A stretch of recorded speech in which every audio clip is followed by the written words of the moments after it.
নমস্কাৰ সকলোকে পুনৰবাৰ মোৰ চেনেলটোলৈ স্বাগতম জনাই লৈ আহিছোঁ আজিৰ দিনটোৰ ৰাশিফল। আজি হৈছে 23 আগষ্ট 2024 আৰু অসমীয়াৰ 7 ভাদ শুক্ৰবাৰ। আজিৰ সূৰ্যোদয়ৰ সময় হৈছে 4:45 আৰু সূৰ্যাস্তৰ সময় হৈছে 5:40। আজি হৈছে চতুৰ্থী তিথি আৰু কৃষ্ণপক্ষ। আজিৰ প্ৰথম ৰাশিটো হৈছে মেঘ ৰাশি। গুৰুত্বপূৰ্ণ কামত খৰখেদা নকৰিব। যদি আপুনি বিদেশ ভ্ৰমণ কৰি আছে তেন্তে আপোনাৰ গুৰুত্বপূৰ্ণ নথিপত্ৰ আপোনাৰ লগত ৰাখিব। চকুত বিষ আৰু জ্বলা পোৰাৰ সমস্যা হ'ব পাৰে। পৰিয়ালত অপমানৰ সন্মুখীন হ'বলগীয়া হ'ব পাৰে। অপ্ৰয়োজনীয় বিষয়ৰ বাবে ঘৰত তৰ্ক বিতৰ্ক হ'ব পাৰে। বিষ ৰাশি। আপুনি কিছু ভাল অভ্যাস গ্ৰহণ কৰাৰ সংকল্প ল'ব পাৰে। অসুস্থ লোকে লাভ কৰিব স্বাস্থ্যৰ সুবিধা। ৰপ্তানি সম্পৰ্কীয় কামত ডাঙৰ চুক্তি কৰিব পাৰিব।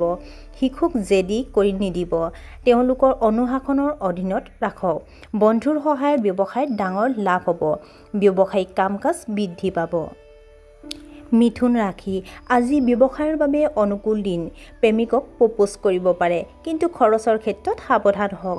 এনে খৰচ আপুনি কৰিবলগীয়া হ'ব পাৰে যাৰ বাবে আপোনাৰ বাজেট পৰ্যাপ্ত নহয়। চৰকাৰী কামৰ জটিলতা সমাধান হ'ব।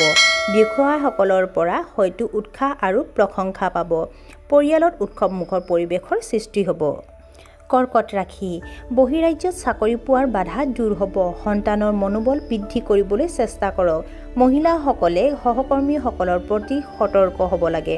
সুস্বাদু খাদ্য উপভোগ কৰিব। আপোনাৰ খিংখিঙীয়া হোৱাৰ বাবে মানুহে আপোনাৰ ওপৰত খং উঠিব পাৰে। সিংহ ৰাশি। টকাৰ বিষয়ত ভুল হ'ব পাৰে। আপোনজনৰ অনুভৱক অসন্মান নকৰিব। কৰ্মক্ষেত্ৰত কামৰ সন্দৰ্ভত হঠাতে উত্তেজনা হ'ব পাৰে। আপোনাৰ সুযোগসমূহ চিনাক্ত কৰক আৰু সেইবোৰৰ মূলধন হিচাপে ব্যৱহাৰ কৰিবলৈ চেষ্টা কৰক। নিৰ্মাণৰ কামত খৰখেদা নকৰিব, অন্যথা কামটো নষ্ট হ'ব পাৰে। কন্যা ৰাশি। অবিবাহিত মানুহৰ বাবে বিবাহক লৈ বহু চৰ্চা হ'ব পাৰে। চাকৰি সলনি কৰাৰ কথা ভাবিব।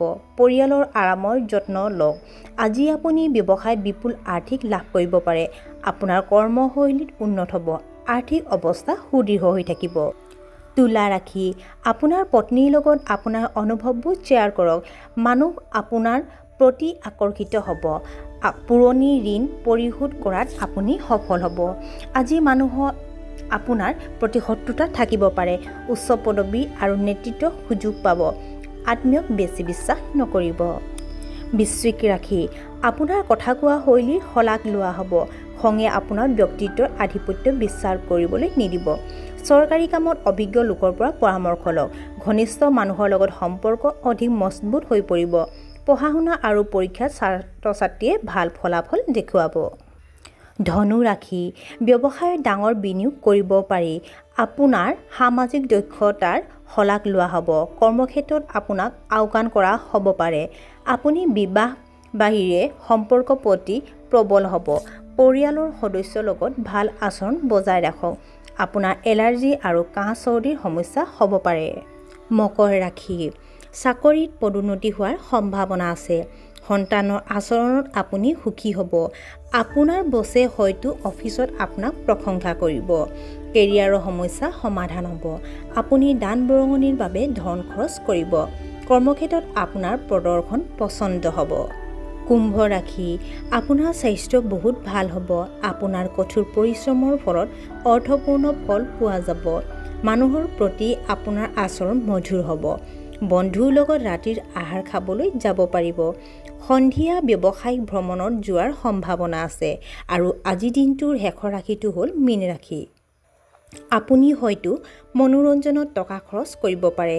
কিবা সমস্যাৰ পৰা আপুনি সকাহ পাবলৈ গৈ আছে। চৰকাৰী কাম কৰা মানুহক গুৰুত্বপূৰ্ণ দায়িত্ব দিব পাৰি।